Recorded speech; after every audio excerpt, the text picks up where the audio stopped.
आप चार दोस्त बैठे हुए हैं या चार पड़ोसी बैठे हुए हैं या रिश्तेदार बैठे हुए हैं, तो साथियों वहाँ पर आप बातचीत कर रहे हैं, बातचीत में अचानक जो है एक बहस का रूप ले लेती है। तो साथियों ऐसी जगह से, ऐसी बहस से अपने आप को बचाने का पूरा पूरा प्रयास करें। अपने आप को उस बहस से बिल्कुल अलग कर लें साथियों। और कब तक करें और क्यों करें वह भी मैं आपको बताता हूं। इसके क्या फायदे हैं, क्या नुकसान है। फायदा तो मुझे कुछ दिखता नहीं है, लेकिन नुकसान बहुत सारे हैं साथियों, वो मैं आपको इस वीडियो में बताने वाला हूं।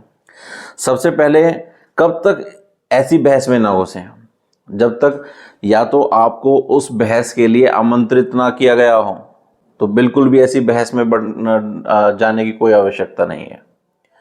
अगर आपकी कोई राय ना मांगी जाए तो आप बिना मांगी राय में आप वहां पर कूदने की कोशिश ना करें साथियों। इससे बहुत सारे दुष्परिणाम आते हैं, वो मैं आपको बताने वाला हूं।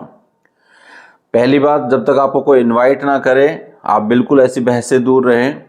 दूसरा, अगर आपकी कोई राय नहीं मांगता है तो बिना मांगे राय ना दें साथियों, कोई ज़रूरत नहीं है। तीसरी बात, बेशक सामने वाला कोई गलत बात कर रहा हो, उस गलत बात पर अड़ रहा हो, ऐसी जगह से जो है अपनी जो है राय देने से बिल्कुल बचें, क्योंकि वह कभी भी बहस का रूप ले सकती है साथियों। ये तो हमने बताया कि भाई कैसे आप उस बहस से जो है आपको बचना चाहिए, कब तक उस बहस में नहीं डालना, अपने आप को नहीं डालना चाहिए। अब क्यों नहीं डालना चाहिए, उसके क्या क्या कारण है वह हम आपको बताते हैं साथियों। क्योंकि साथियों बहस में जाने से ना कोई फायदा नहीं होता। सबसे पहले, जिसके साथ आपकी बहस होती है वह सामने वाला व्यक्ति भी आपसे नफरत करने लगता है। और वैसे भी जो है एक सर्वे हुआ, तो सर्वे में पता चला कि 10 में से जो 9 बार तो बहस से कोई फायदा इसलिए नहीं निकलता क्योंकि जब बहस खत्म हो जाती है तो दोनों को लगता है कि हम सही थे और वह अपनी अपनी उन्हीं बातों पर अड़े रहते हैं साथियों।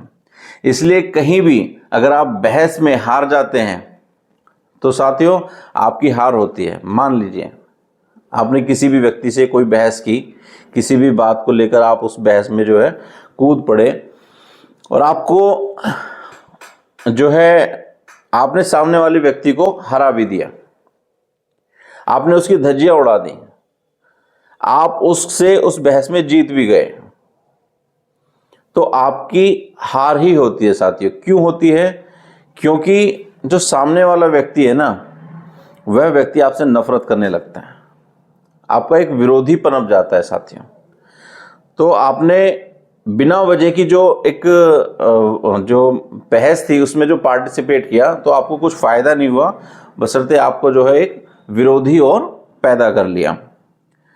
तो इसीलिए अगर आपने मान लीजिए यह बहुत सारे तर्क देकर अपनी बात को सहमत भी कर लिया कि भाई मैं जो हूँ आपका जो तथ्य है वो गलत है और जो मैंने जो तथ्य दिए हैं वो सही है, और इस तरीके से जब आप किसी बहस में जो है पढ़ते हैं तो साथियों सामने वाला व्यक्ति जो है ना अपना बचाव करता है, अपनी गलत बातों पर जो है वह अड़ना शुरू हो जाता है, और आपकी जो सच्ची बातें भी हैं तो उनको भी झुटलाता है, और वहां पर एक बहस का जो है ना वाद विवाद में जो है वो पनपना शुरू हो जाता है साथियों। अब ऐसी उसमें जहां आपने उसकी बेइज्जती की, जहां आपने उसे एक जो है किसी टॉपिक को लेकर जो है उसको नीचा दिखाया, तो उसके दिमाग में आपकी छवि जो है ना बहुत गलत बन जाती है।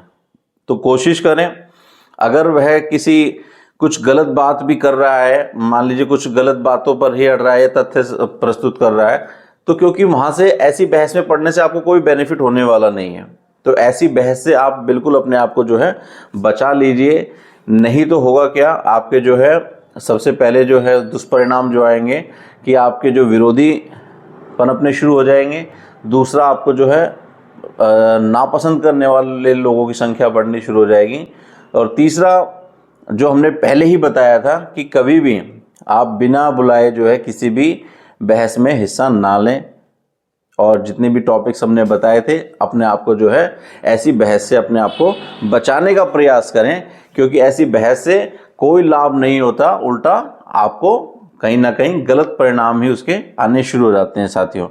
और सबसे बड़ी बात यह है कि अपनी इच्छा के बिना जो बात मानता है, मान लीजिए कहीं बहस भी होती है और उसकी इच्छा नहीं है और आपने उसको जो है जबरदस्ती अपने तथ्यों के अनुसार उसको मनवा भी दिया, तो अपनी इच्छा के बिना जो बात मानता है वह अब भी उसी विचार का ही होता है साथियों। जब तक कि उसके वो पॉइंट्स क्लियर नहीं होंगे, जब तक कि उसका जो वो वाद विवाद है बिल्कुल उसको लिखित रूप में या कहीं ना कहीं तथ्य के रूप में उसको नहीं पढ़ाया या सुनाया जाएगा, तो अभी भी वह उन्हीं विचारों का है। तो इसलिए ऐसी बहस से कोई फ़ायदा नहीं होता। अपने आप को बचा कर रखें और जिससे कि आपके जो है कोई प्रतिद्वंदी ना बने, कोई विपक्षी ना बने, कोई विरोधी ना बने। तो आप अपने आप को ऐसी बहस से बचा कर रखें और अपने जीवन को खुशहाल रखें साथियों। आप सभी का बहुत बहुत धन्यवाद।